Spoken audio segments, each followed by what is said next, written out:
Il y a un certain temps à présent, je vous parlais du premier roman que j'avais lu de l'auteur. Il en a écrit bien d'autres, mais moi le premier que j'ai lu, c'est Le chaman du Pacifique. Je vous invite à aller jeter un œil sur Instagram pour savoir ce que j'en avais pensé à l'époque, et je vous avoue que mon avis était déjà très positif. Avec ce roman, David Perroux aborde toujours, mais de façon plus légère, le thème du chamanisme, mais nous sommes surtout sur un roman qui va dans le sens de la nature. Imaginez qu'un jour, vous receviez une clé USB dans laquelle l'un de vos aïeuls que vous n'avez jamais connu tient son journal intime. Dans ce journal, il vous raconte des décennies de sa vie. Et quelle vie cet homme a vécu, c'est absolument incroyable. Eh bien, c'est ce qui arrive à Johan. Johan est un avocat, il a une vie, disons, d'avocat, une vie classique, des amis, des relations qui ne vont pas plus loin que ça. Et un jour, effectivement, un homme mystérieux lui amène une clé USB sur laquelle son arrière-grand-père s'est filmé pendant des décennies. Cet arrière-grand-père a vécu une vie absolument incroyable. Et Johan découvre un aspect de sa famille qu'il ne connaissait pas du tout. Il se retrouve totalement passionné et absorbé par les différentes vidéos qu'a tournées son arrière-grand-père.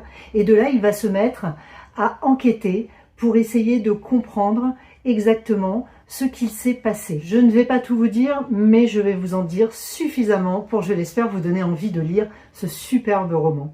L'arrière-grand-père de Johan s'est rendu dans une nature cachée afin d'y faire des recherches et de pouvoir y découvrir des ressources. Pour ce faire, vous le pensez bien, de nombreux arbres ont été arrachés, la nature a été fortement maltraitée.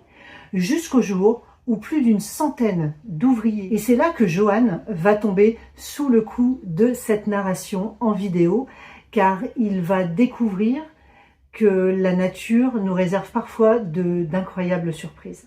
Vous allez également rencontrer Solé, qui elle aussi est une avocate et qui a déjà croisé le chemin de Johan, puisqu'elle est son adversaire dans une affaire qui a rapport avec la nature et sa préservation.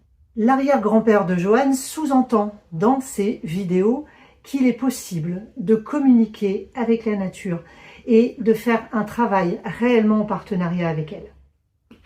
Voilà, l'histoire de Johan et de Solé va s'unir dans cette quête d'une communication avec la nature, dans ce besoin de comprendre et de découvrir ce qu'il s'est réellement passé dans la vie de l'arrière-grand-père de Johan.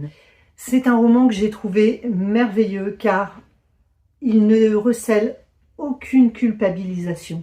À aucun moment on ne se sent fautif de quoi que ce soit. On prend juste conscience du bonheur que peut nous apporter la nature, que peut nous apporter l'extérieur et que pourrait à tous nous apporter une vie différente de celle que l'on mène actuellement. Voilà, c'est une grosse bouffée d'air frais. Je suis absolument emballée par cette lecture. Voilà, donc je n'ai qu'une envie, c'est de vous la faire partager et j'espère vous donner envie de la lire. Je vous dis bye, ciao.